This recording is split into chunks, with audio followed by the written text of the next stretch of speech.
Fala galera, beleza? Eu sou o Murilo, do canal Teoria em 5. Hoje eu vou falar um pouquinho sobre os estados físicos da matéria.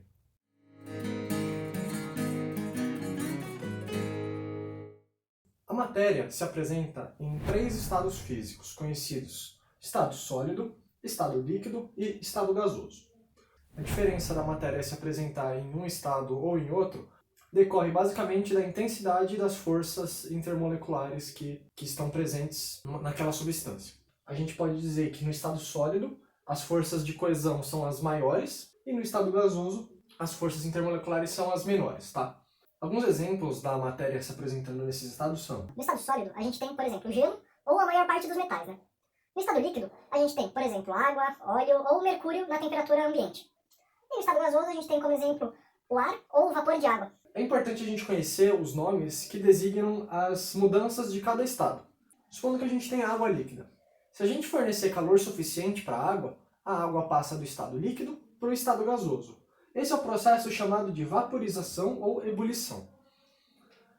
A água estando no estado gasoso, ela pode retornar ao estado líquido se perder calor. Então, se for retirada uma quantidade de calor suficiente, a água pode passar do estado gasoso para o estado líquido, através do processo de condensação ou liquefação.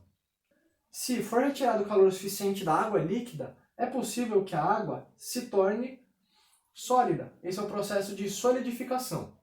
E se a gente fornecer calor para o gelo derrete e volta a ser líquido. Existem situações em que a matéria no estado sólido pode passar diretamente para o estado gasoso ou do gasoso para o estado sólido, vice-versa.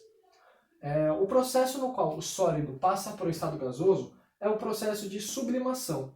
E o processo no qual o estado gasoso é convertido em estado sólido é o de ressublimação. Tá? A gente observa o processo de sublimação, por exemplo, naquelas bolinhas de naftalina que se coloca em armário. Resfriar é retirar calor daquela substância.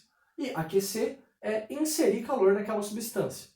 Então aqui nesse diagrama foi representado em azul todos os processos que requerem resfriamento. E em vermelho, todos os processos que requerem aquecimento. Como a gente pode retirar calor? Por exemplo, se tiver água líquida, podemos colocar a água líquida dentro do congelador para formar sólido.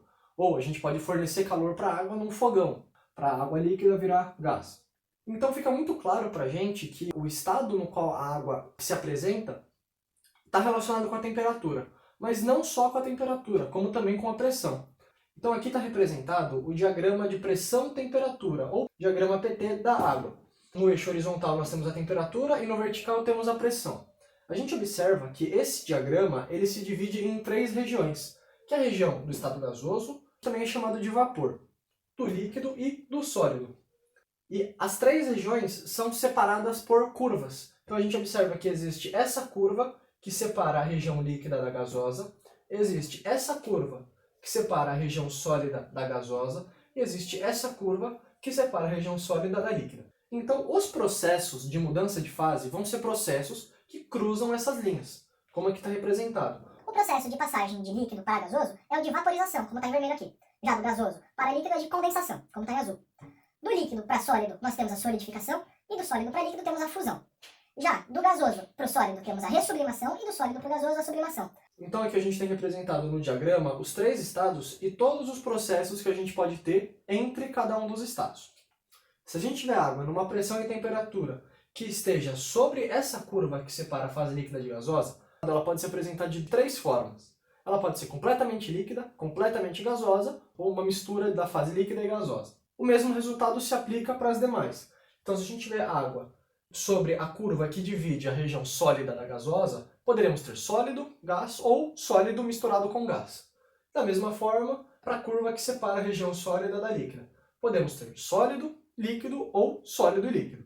Agora tem um ponto muito especial desse diagrama, que é o ponto onde as três curvas se encontram. Ele é chamado de ponto triplo. Por quê? Porque nesse ponto nós podemos ter sólido, líquido, gás, sólido e gás, líquido e gás ou sólido, líquido e gás ao mesmo tempo. Ou seja, é possível a gente observar os três estados na mesma condição de pressão e temperatura. Esse ponto triplo ele acontece na temperatura de 0,01 graus Celsius e 0,61 kPa. Aqui a gente também representa o chamado ponto crítico. O ponto crítico ele é o ponto no qual as propriedades da fase líquida e da fase gasosa são as mesmas. E, para pressões ou temperaturas maiores do que essas, não se observa uma definição clara das fases líquida e gasosa. Só para vocês terem uma noção, o ponto crítico ele acontece a 374,1 graus Celsius e a 22.090 kPa. Então, é uma pressão muito alta que a gente não atinge no nosso cotidiano, tá? Certo.